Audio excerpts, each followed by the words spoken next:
Well, I ran.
I know.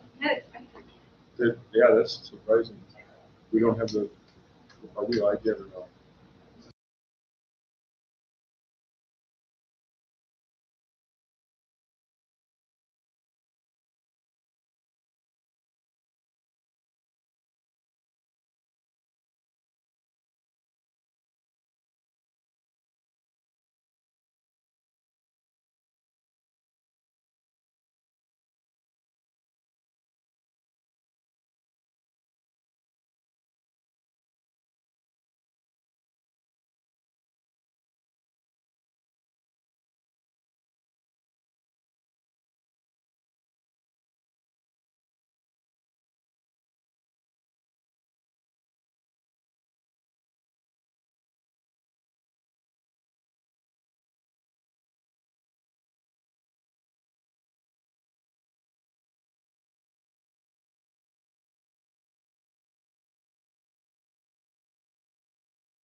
PM. We have a roll call thing. Yeah, what's it? The second, sorry. Pledge allegiance. Pledge allegiance To the flag of the United States of America, and to the republic for which it stands, one nation, under God, indivisible, with liberty and justice for all. Now we can do Alright. Laughlin. Yes. Bernadone, Yes. Konzak, Yes. Riddick, Yes. Olson, Yes. Gans, yes, Zimmer. No, and then Bob, and Trick, us, Tracy. All right. You want to do any recognition? Okay. So no recognition from accountant, no correspondence.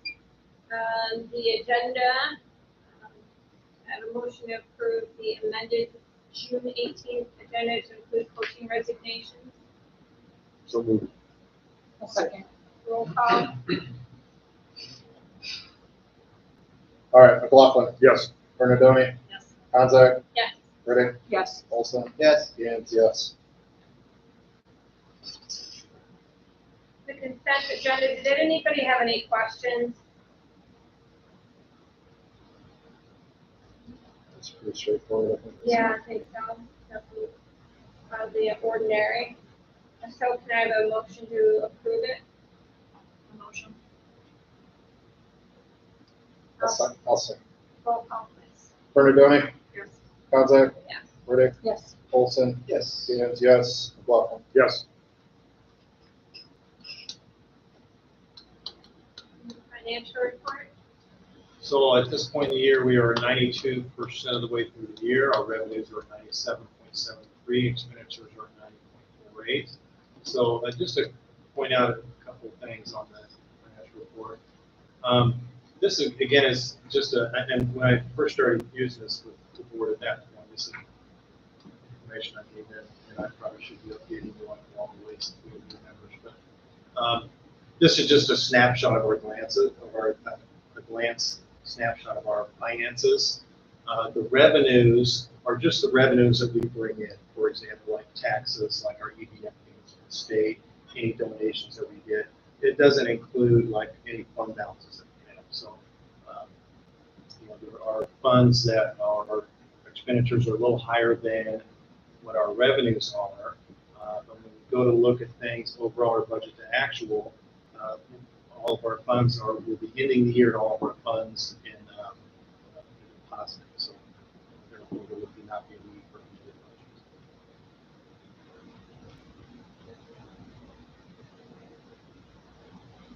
budget. Can I have a motion to approve the financial report?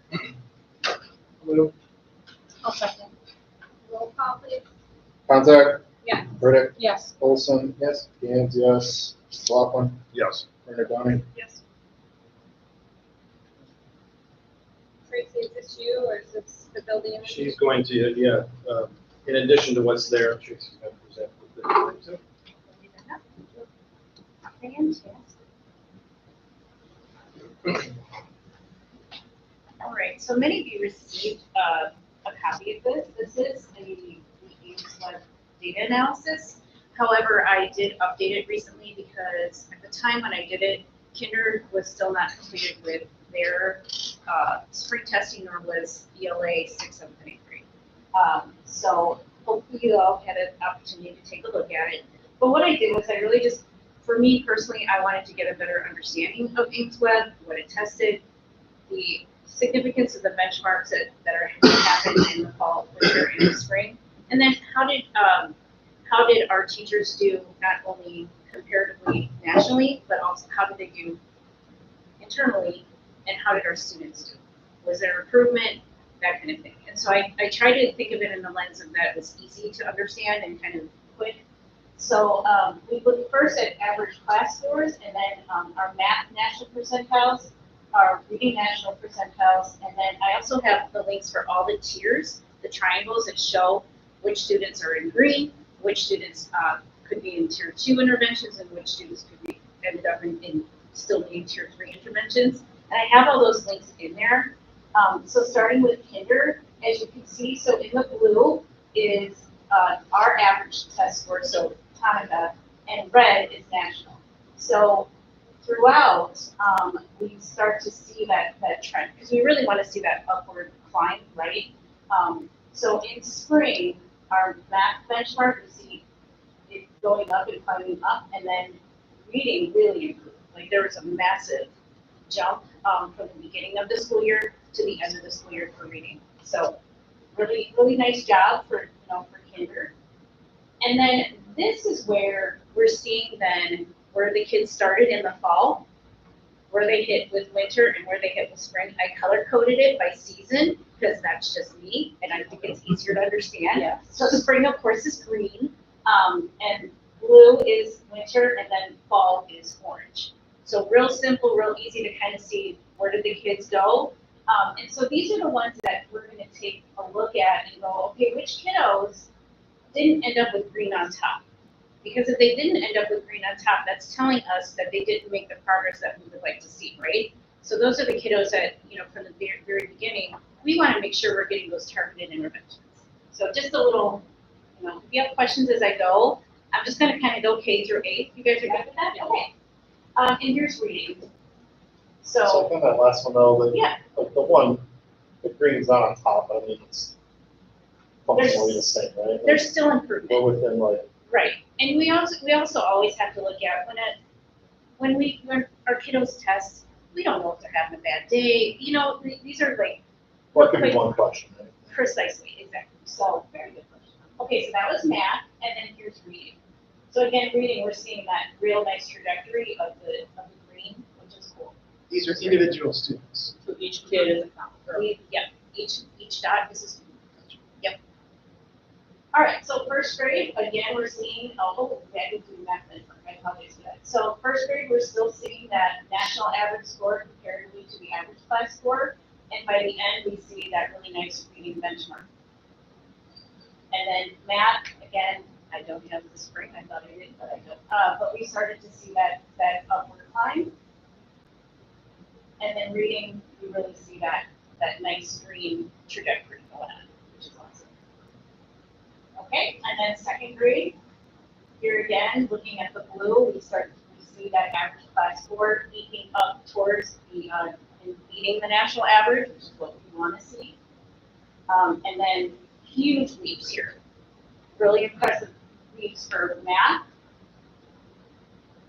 and as well as reading. And the reason why one of the dots isn't there is because we may have lost a student in second grade. It's possible, we had a student withdraw. But really, really nice scores here in the second grade round. Third grade again, we start to see, we're at the national average in both math and reading. But here's where we kind of see where the rubber hits the road with math. Nice job, climbing out of that. And then reading. So third grade looks like there's a significant drop for the majority of the students. So, right, and so this is where I would say, let's look at those RTI triangles, let's look at the individual scores, let's see what students really need some support coming into fourth grade. And what can we do so that we get those scores back to where they need to be. When was the spring benchmarking, In April. Like going into break or coming back after break? After. Fourth grade, we see math again and reading.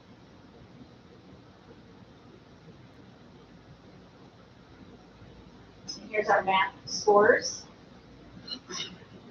So fourth grade math scores, we're seeing the fall scores kind of rise to the top.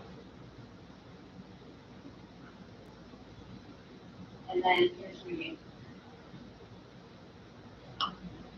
So good work with reading and seeing, an increase there. Fifth grade, some really nice reading numbers we're seeing here.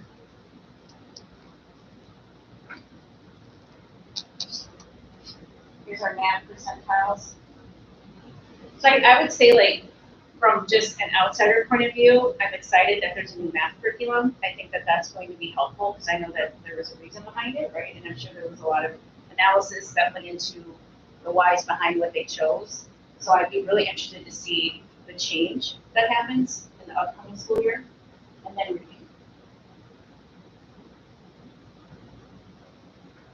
And then sixth grade, so our middle schoolers, we're seeing some nice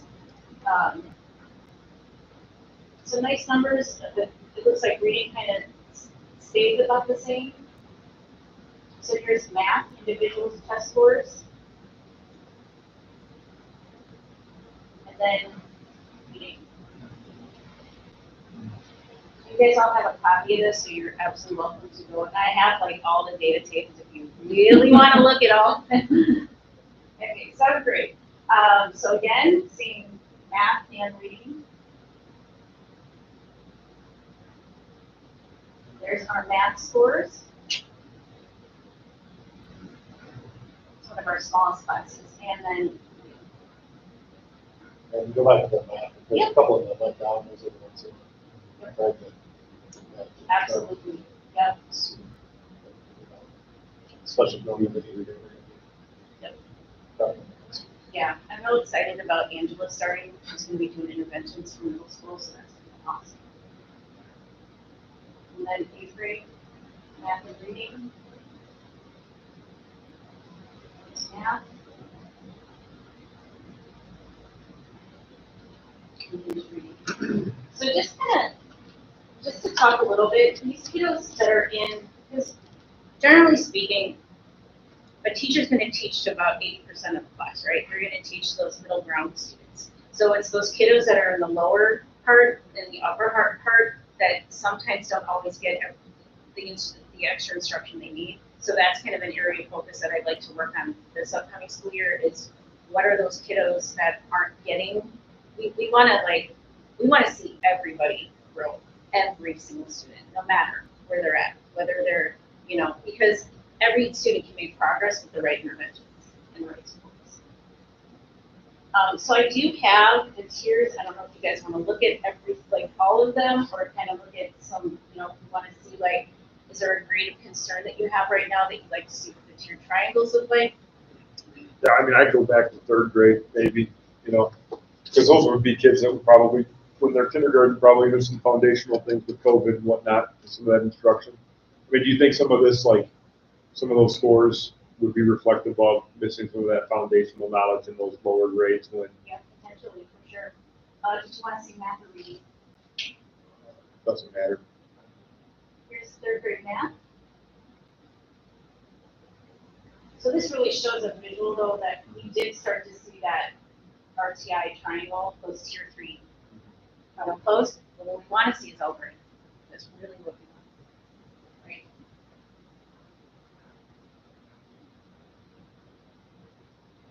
So just kind of a little bit of background. So the ROI is called rate of improvement. So we want to see those in the positives every time. So from a spring to winter, we want to see increase. We don't want to see negative numbers because negative means it's the student dropped. So that's what that means. Any questions? Anything else you want to see with the fun triangles? I think it's just another visual. It just helps kind of give us a little bit better idea of where we're at. Second grade, Yeah, I was looking at the 2nd grade. colorful. 2nd grade vision? That one. Yeah, this was mostly red and then. No, the reading.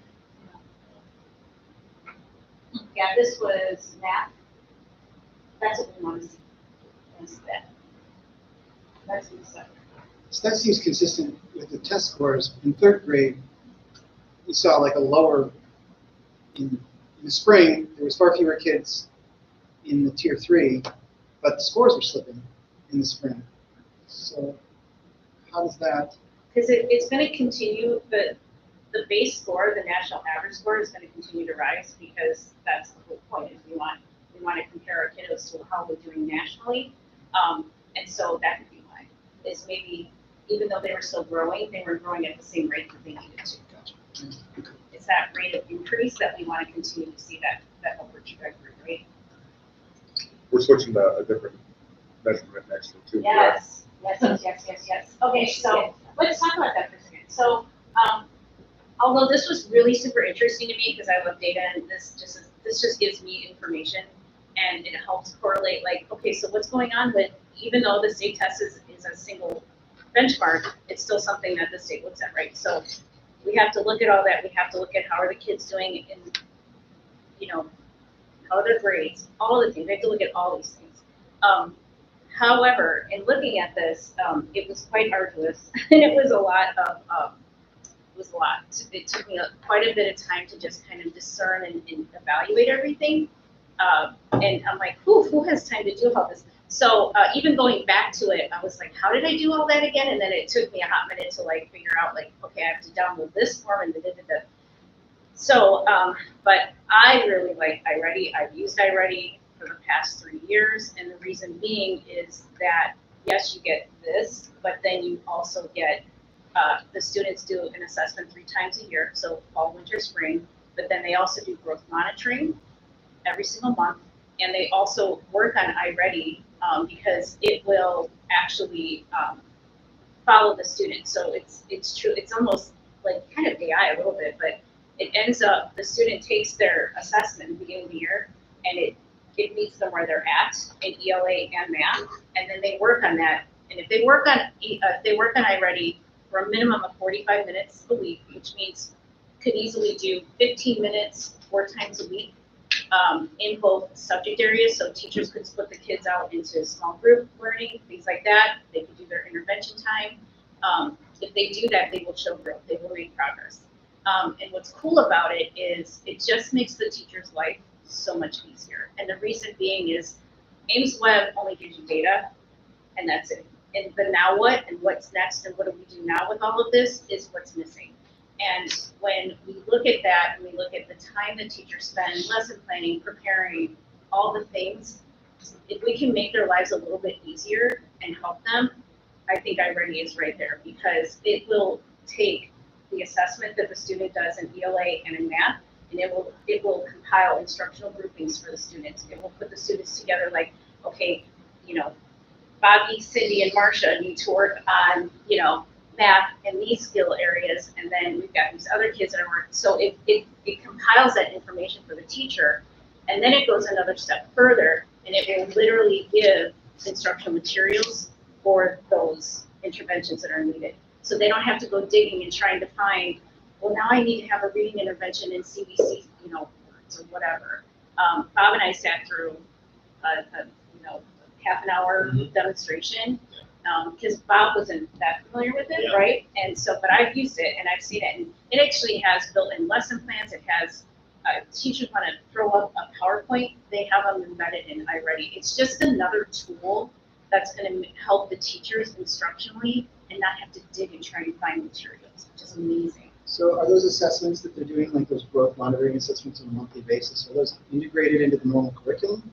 Or are they something you're kind of doing separately, like a standardized test? It would be like what they do when they do Ames Web testing. They would just end up carving some time out during like math class or ELA class. But if they've already embedded the iReady program into their instructional time, because it's still instruction, right? Because it's all computer based. Then it shouldn't be infringing on like what they're already doing. It just gives them more information and more data. And what's cool about it is the predictability factor of iReady to how the students are going to be able to test and how they're going to test for the state test is I think about an 85% rate of accuracy. So we're going to have a real good idea as long as the kiddos are taking it seriously. And you know, like, this is your benchmark, this is your time, we need to know how you're doing, you know, and incentivize the students, build in that PBIS. There's really nice folders that the kids can build out where they take ownership of their learning, which I'm always for. I'm always for that kind of thing. And then there's parent communication, making sure that parents are aware of what's going on. When there's e-learning days, it'd be great to use that too, right? And then that way the teacher can go in and be like, oh yeah, I see, you know, Johnny spent 30 minutes on math today and they passed 5 lessons or whatever. It's just, it's a cool program. So anyway, that's my 2 cents. But I'm really excited to see where this can take us. And I really hope that the staff, the teachers are excited too, because I just think that it's going to save time for them and give them tools. Because I know that was one of the big things that was put up to me was they wanted to do the things, they didn't know where to begin because it's so much information, so much work. So that's my thing. Yeah. We look forward to hearing more. Thank you. I am excited to share more. So when we do like we do that testing in April, we get the results pretty quick, I'm assuming. No, For state test? No, for this. Oh, for this. yes, we do. There's Do we do parent-teacher conferences after that to like talk with them about their kids and how they're doing? Like, We only have conferences once a year. Doesn't say we can't do more, but those aren't scheduled. But like that, like if a kid's, But they can do individual conferences. so yeah, you can pull that up in the. I know that was handed to me every year. Okay. That's what I was wondering, if the parents see that and say like, okay, like, because that might be something where it says, okay, my kid might need a lot of extra help, so then maybe let's do summer school, right? Give them that extra little boost or whatever, so. So I get it every, in the report card. I get it. All I right. have with my kids besides junior high, but every year I have gotten it Alright. and grade like the. Yeah. I've always gotten that, and then at parent-teacher conference, they give you tons of stuff there too. Yeah, and I think what's cool about this is that it just really builds a line of communication between the families and the student and the teachers, so that there's continual communication about what's going on. How is my child doing? How are they progressing throughout the school year? And even students on IEPs, it's great. I mean, that was, Parents can say this? they will get reports and they'll get the benchmarks. Yeah, but if the student uses it at home, like let's say little Bobby needs more interventions and the parent's like, hey, what extra work can we do at home? You know, we get that a lot. We'll give them the handwriting, you know. The only thing that I would caution, and what's cool about this is that when it's benchmark testing time or assessment time, the teacher can turn off that assessment so that if they know they're working at home, they're not having mom or dad over their shoulder. We want to ensure that it's authentic, But right? that'll be- yeah. Right, yeah. Yep. Okay. That's good to know. Okay, so probably no athletic director report or committees this month, right? Discussion items, Rob? So I put together a 2-year transportation summary. It's not perfect. There are some in the numbers. So now that I know that there are some errors, I'll go back and do some correcting since I have the opportunity to. But I just thought I'd give you an opportunity to compare costs and, for FY24 to FY25, as well as our field trips. And if you're on the third tab is our estimated reimbursement rates. You can see that those are decreasing steadily. That means the amount that the state reimburses us for regular ed transportation, special ed transportation, those are what those amounts are right there. Those aren't official, those are unofficially official, I guess that's good to say. But again, just wanted to give you some comparison. Transportation is one thing that it's just not getting any cheaper to transport kids. And so you have some information to look at. At some point, we'll have some discussions on some ideas on how we can control some of the costs. We've kicked around some ideas with different board members about how we can do that. Where it ranges anywhere from, going down to one bus route, which is no secret. We've talked a little bit about that with previous boards. The thing that's going to come with that is that, from what I understand, we asked you previously about that, is we'll have kids on a bus for a longer period of time. Talked a little bit about some of the kiddos that we transport to, for example, to Circuit Breaker. We have 2 students that attend there.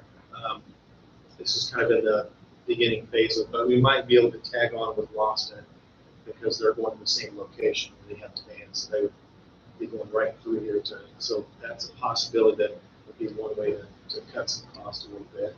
We do have a student that's attending Hammett for one more year, it's in 7th grade this year, so we'll be there for 1 year. That's a long distance.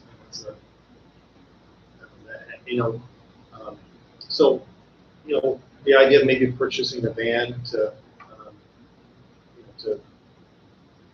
transport our kiddos that have different placements.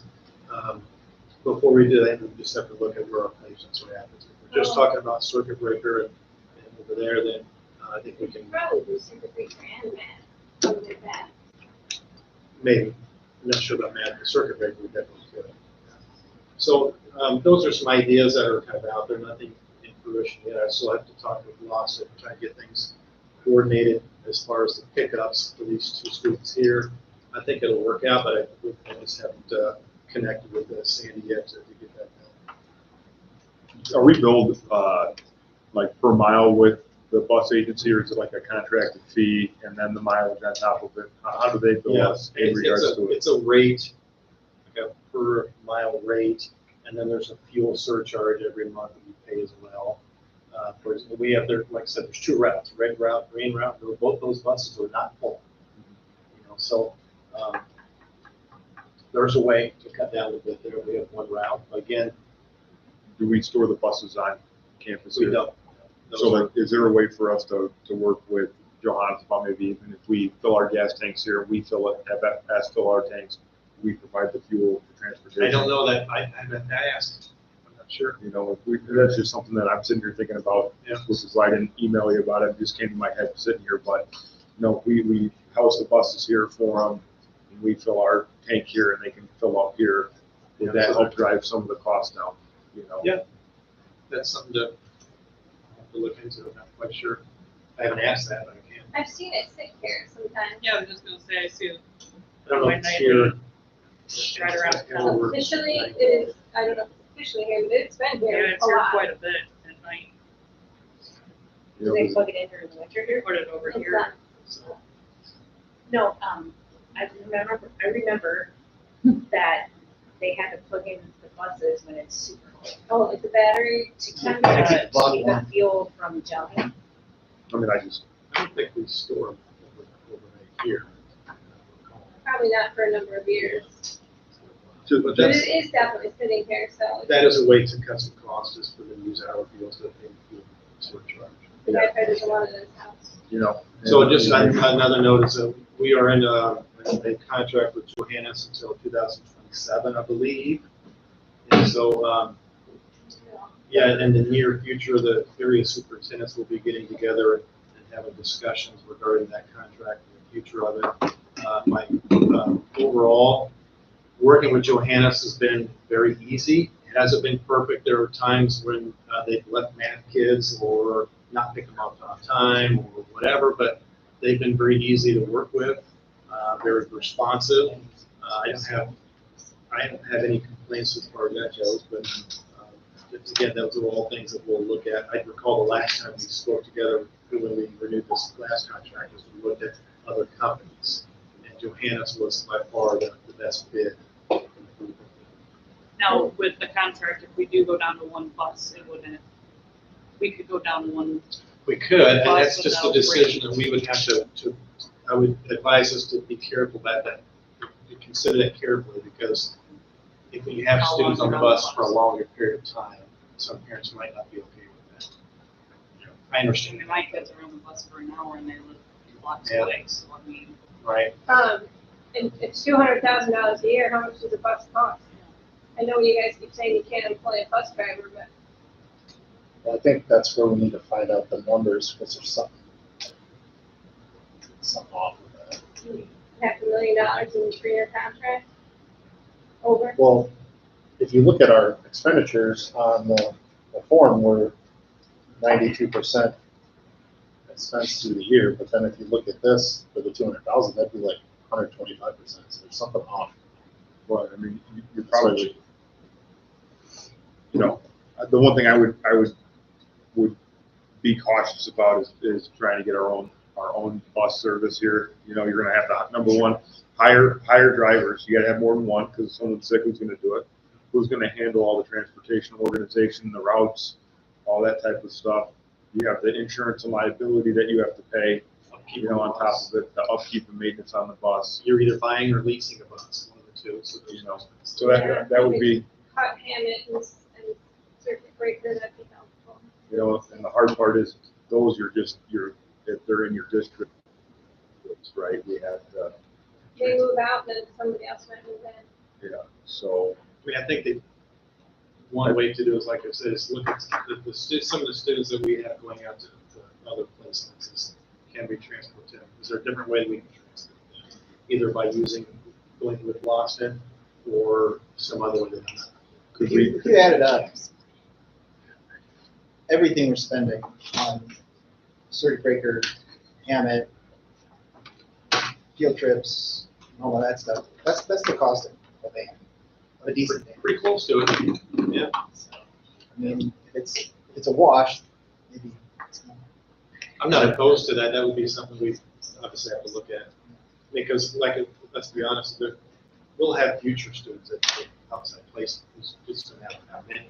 And so, do we want to continue having paying Johannes to do it, or can we do it ourselves a little bit cheaper? I can tell you that we did that at Boston, and we did see some savings in transportation. So, that would be a good model.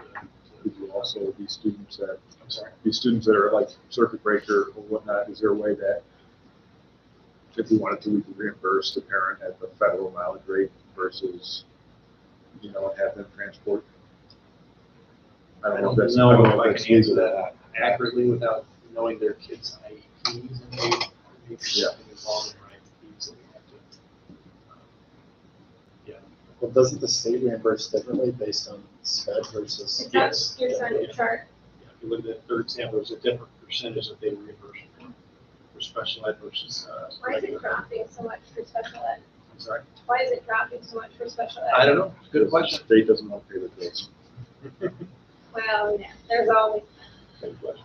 So I guess, yeah, for me, the field trips aren't that big a cost. Even if we cut it in half, we don't save hardly anything.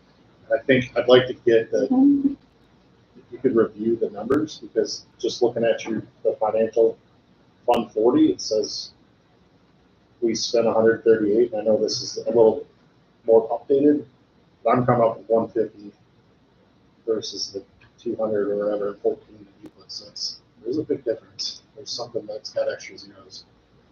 So let's get the actual numbers and then decide, talk about it more, because there's something's not adding up.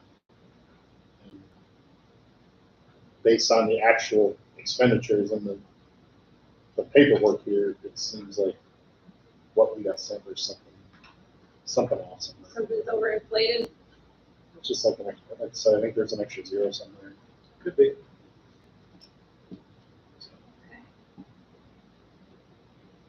All right. Do we have any other discussion items? Nothing listed here, but I think that'll be down in future agenda items. So we'll move to action items. So the first three these are the final readings for press policy update 118, as well as handbooks. There have been no changes in the handbooks since the first reading. So any questions you might have over the first read, or first four, I guess. Well, Jen, you signed a question earlier, right? Did we get that answered? Yeah, he answered them. The staff handbook hasn't, I think you said there were some updates to that. That was an audit thing? Yes, we have the Or ROE not to the, that's the conducted an annual 4-year audit, and some of those updates from that went into our staff handbook, as well as any. It's just like this one, that handbook that predates me. It's just one that, if it hasn't been updated each year, should be updated each year. And we updated it this year because we have an audit, and because we should be updating it. all So right. then are we doing gym shorts? I didn't get to see the answers, I guess. So. That apparently is the case. Do we have locks for them too? I can't answer that. I don't. My gut says no, but those shouldn't be that hard to purchase locks.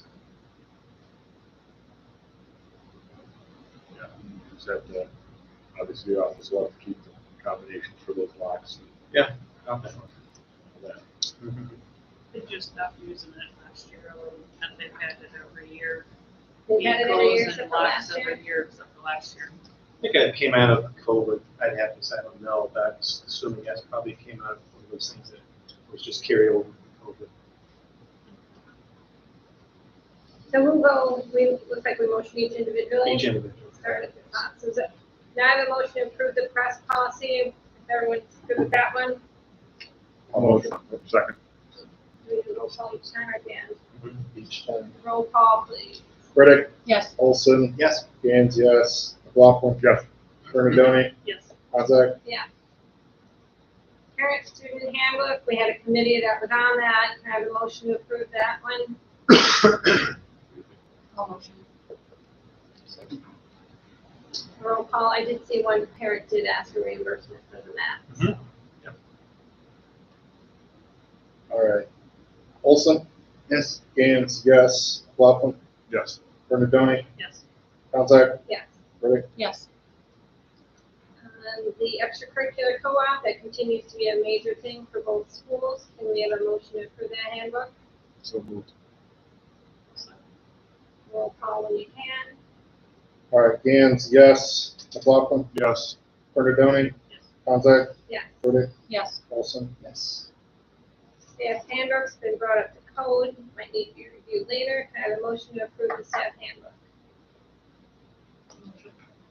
Second. Roll call when you're ready. All right. McLaughlin? Yes. Bernadoni? Yes. Contact? Yes. Riddick? Yes. Olson? Yes. Gaines, yes. Motion to accept the resignation of Tiffany Mintz as physical education teacher. I have a motion for that. I'll motion. Second. Roll call when you're ready. All right. McLaughlin? Yes. Bernadoni? Yes. Contact? Yes. Riddick? Yes. Olson? Yes. Gaines, yes. Can I have a motion to approve the removal of Holly Rat from bank accounts and place Tracy Malcolm on the account? A motion. Second. Roll call. Bernadoni? Yeah. Contact? Yeah. Riddick? Yes. Olson? Yes. Gaines, yes. McLaughlin? Yes. Motion to accept the resignation of Nicole Fundell as assistant girls basketball coach and boys track coach. This means she's not coming back next year. Can I have a motion? I'll motion. Second. Roll call. Yep. Contact? Yeah. Riddick? Yes. Olson? Yes. Gaines, yes. McLaughlin? Yes. Bernadoni? Yes. Can I have a motion to accept the resignation of Holly Rapp as head girls basketball coach, head volleyball coach, and girls track coach? I'll make the motion. Roll call, please. All right. All right. Riddick? Yes. Olson? Yes. Gaines, yes. McLaughlin? Yes. Bernadoni? Yes. Contact? Yeah. And I have a motion to enter an executive session at 6:23 PM. Just say focus. Let's grab it.